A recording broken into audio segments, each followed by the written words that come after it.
I decided to enter the stage completely butt-ass naked.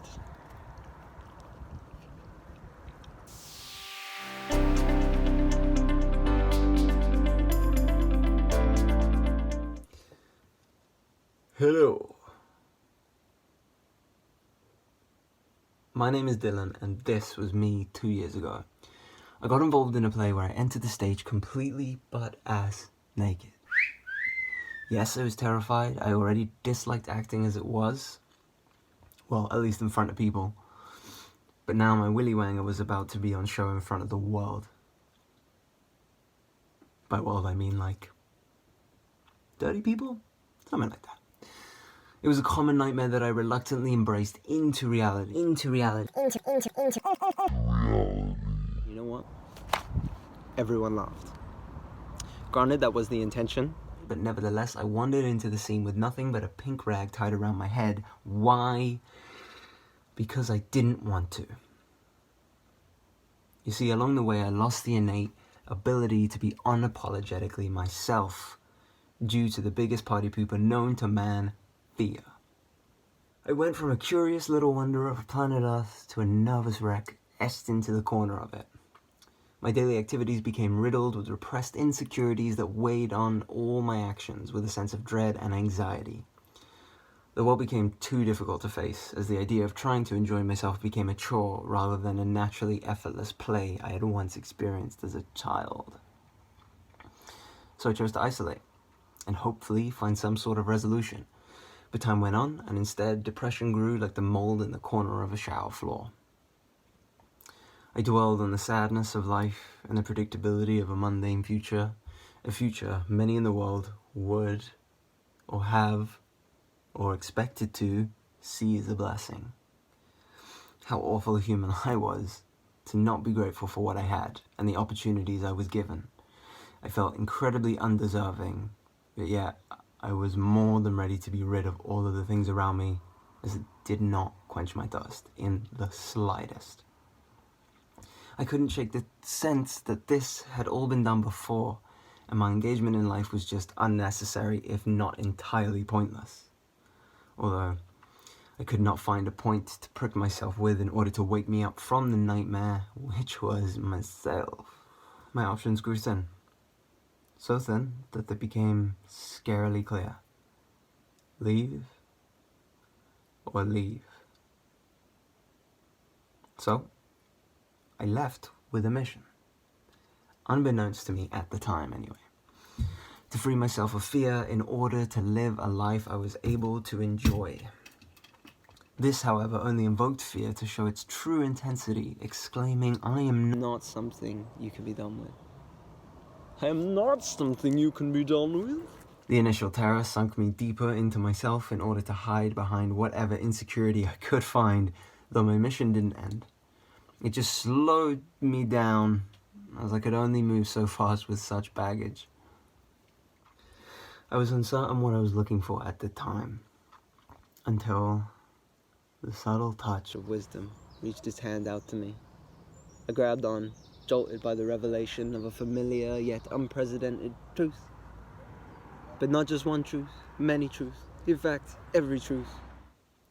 Every question I had beckoned for and received a response that I had finally understood did not need to be heard and simply could not be understood until the ears had matured enough to receive such vibration.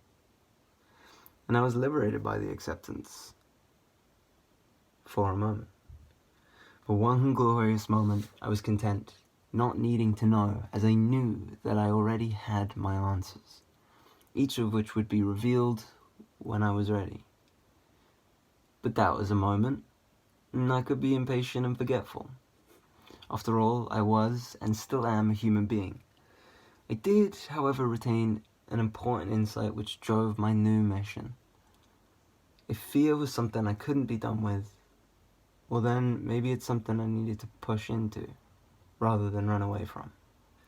I then became very vocal about my fears, revealing my insecurities to the world in order to gain greater perspectives, assuming that everyone but me had the answers. Forgetful. And boy, did they have a point of view to share.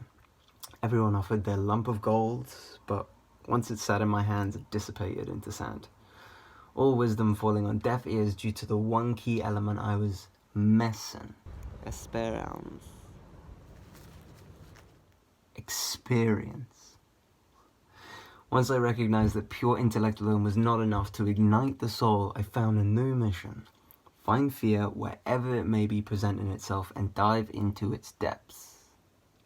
Subtle, but different.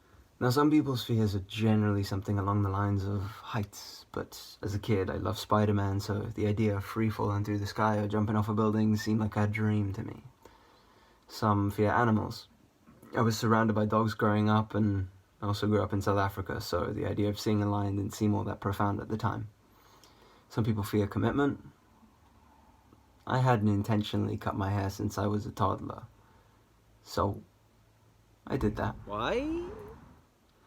A fear of having to rely on a personality that I felt incredibly inadequate about.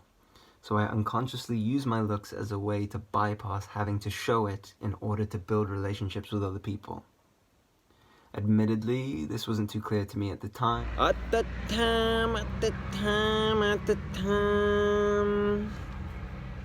But it was a thin thread that pulled me into challenging my social discomfort, my feelings of unworthiness. You can call it an intuition if you like. So, what I had to face was not jumping off a cliff, although I did do that. Again, love the free falling. I was putting myself out there, meeting people, being vulnerable, exposing who I was, regardless of my feelings of inadequacy.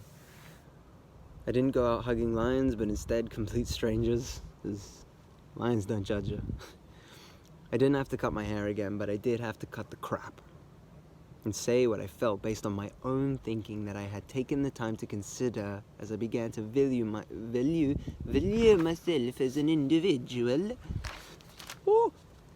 It's easy to agree with a common belief and much more challenging to admit your ignorance or speak your authentic piece no matter how unpopular. Ain't that the truth? I had to reveal myself to myself by observing who I was in spite of my fears, which I strongly identified with at the time. At the time. I walked away from home without knowing where I was gonna go. I talked to strangers without saying hello. I went to bars without drinking so I could deal with my inhibitions. I dove into pools fully clothed, surrendered to my instincts. I stood on tables, letting the room know I had arrived. I asked questions when I found it easier to hide. I found love by revealing the depths of my insecurities. I told the truth, even when it meant that people may not like me.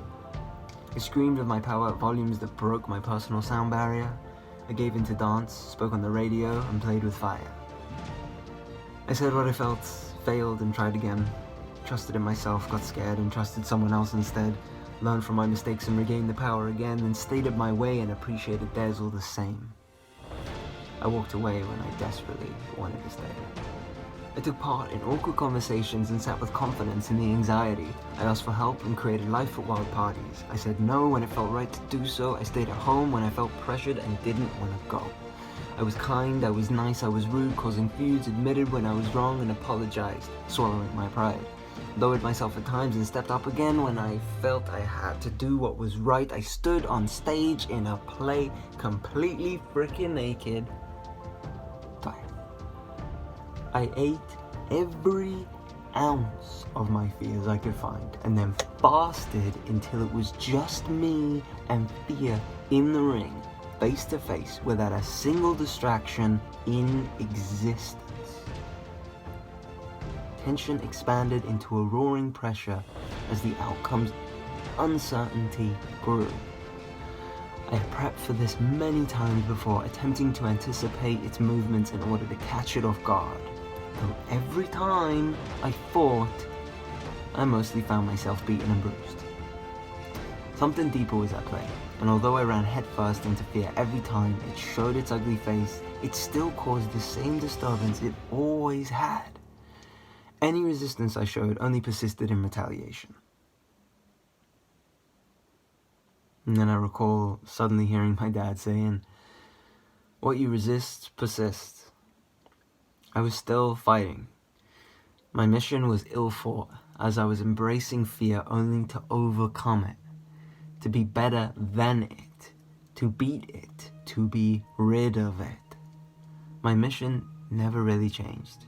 It just paraphrased with the same underlying desire to be fearless. And so, I gave in. I surrendered my hand and let go of it all. Fear flooded my system as the gates were left wide open with a welcoming sign at the entrance saying, "You've been expected." Every ill thought and repressed emotion arose to the surface, filling up every inch of my being in order to occupy the empty spaces it had been torn from long ago. It became so clear that this fear wasn't a separate entity. It was a part of who I was. It had just become toxic through the resentment of not being allowed home. It may have been intellectually obvious that of course fear was a part of who I was, but I was missing one key ingredient: esperance. Once I allowed it in, however, it healed. I healed. We healed. Healing occurred. The fight between me and fear, good and bad, persisted in creating separation, splitting my psyche in two as I unknowingly fought myself for years, dealing with an inordinate amount of self-hatred. The feeling that who I was wrong. But wrong has only ever existed because it is brought to light by its opposing force. Right. You cannot have up without down, though in space, up seems to disappear. Therefore, so does down. Once I let myself go, fear had nothing to push against and inevitably had to fade into the same abyss I released myself into. The disappearance of those boundaries allowed space for something more profound to reveal itself. I was the creator of the very thing that terrorized me my entire life. And as long as my idea of myself remained alive, so did the enemy of it. If I wanted to lose fear's grip, I had to lose myself, so there was nothing left fear could imprison. I had to surrender myself, as I was the only thing that prevented me from being who I needed to become. Or rather, who I really was. A whole me. Like two galaxies colliding, destroying themselves, and as a result expanding the universe. Boundless! Now, the question that may arise is, how does one just surrender themselves? Realistically, it happens all the time. When you forgive someone for doing you wrong, you release the you that is in conflict with the feeling of betrayal. When you let go of an argument you had with your boss, you are no longer battling with the anger. If there is a pure reconciliation within one's psyche, the memory of that experience will no longer harbor any ill and untamed feelings, indicating the surrender of oneself to that experience. It is similarly true in the search for happiness. If I want, implying lack, happiness, then that is a separation of two separate entities that can only unite if the I is released so that the happiness can freely enter like an inhalation. But once it is held onto, the individual loses it as there is an I that wants to keep it. If willingly surrendered, it naturally returns. No conflict, no fight. It's a natural flow. But what causes this shift to happen? Acceptance through honest, intentional reflection. Though I will reverberate, we can only hear the lessons if our ears have matured enough to hear the vibration. This isn't a lesson in and of itself, as it indicates that we have to honor where we are at. Although it seems counterproductive now, At the time, I had to feed the gremlin by leaning into the fear and see myself in its eyes for me to see that I was only fighting myself. But it took doing that in order for me to see that, and it took reflection and a hell of a load of honesty. Compassionate, kind honesty. Admittedly, fears still arise, of course, but only as a way to indicate where I am not free due to a limiting perception of myself. In this way, my fear has become an incredible ally as it shows me my boundaries. I treat all my emotions like that, simply as information to guide me to a greater self-understanding.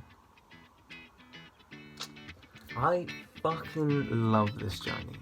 Life is an incredible game that wants you to play with it in a way that's so profound it will leave you wetting your sister's bed on the edge of Mount Kilimanjaro with a pelican holding its beak open, offering a phone call from a boy named Joyce who claimed a refund on your house all because he doesn't like apples. What, why, who, how are all noble pursuits in order to contend with the chaos. Though I highly recommend it be treated with a light-hearted sense of joy, which can only arise if you are engaging in life in a way that is completely authentic to you as a unique individual.